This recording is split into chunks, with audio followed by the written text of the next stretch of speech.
Azken urteotan, lankidetza publiko-pribatuak garrantzi akademiko eta kontzeptual nabarmena izan du. Batez ere, mendebaldeko korporazio handiek sustatutako, kapitalismo inklusibo, edo, korporatibismo izeneko eredu ekonomikoaren testuinguruan. Teorian, lankidetza horrek, bi eremu ekonomikoen gaitasunak aprobetxatu eta sinergiak sortu beharko lituzke. Eraginkortasuna maximizatuz. Hala ere, praktikan. Potentzial hori askotan desitxuratzen da, enpresa pribatu handiek, beren botere ekonomikoa erabiltzen dute, lankidetza publiko-pribatuaren terminoak, beren interesetara egokitzeko.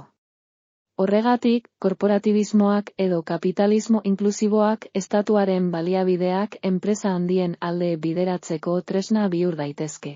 Gobernuaren boterea gaindituz eta korporazioen boterea handituz, Europako mendebaldean. Enpresa publikoen kasuak erakusten duenez, aldi baterako nazionalizazioak ez dira beti interes orokorrari begira egiten. Maiz enpresa sailak, birkapitalizatu eta berriro pribatizatzeko egiten dira.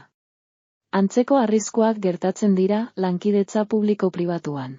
Inbertitzaile pribatuen botere ekonomikoak erabaki publikoak desitxuratzeko eta lankidetza neurrigabea bideratzeko aukera sortzen du. Hori dela eta, enpresa publikoetan partaidetza publikoaren kudeaketa eta kontrola gainbegiratzea ezinbestekoa da, gainbegiratze horrek bermatzen du, lankidetza publiko-pribatua ez dela korporazio handien interes ekonomikoetara soilik bideratzen. Eta interes orokorra eta eraginkortasuna zaintzen.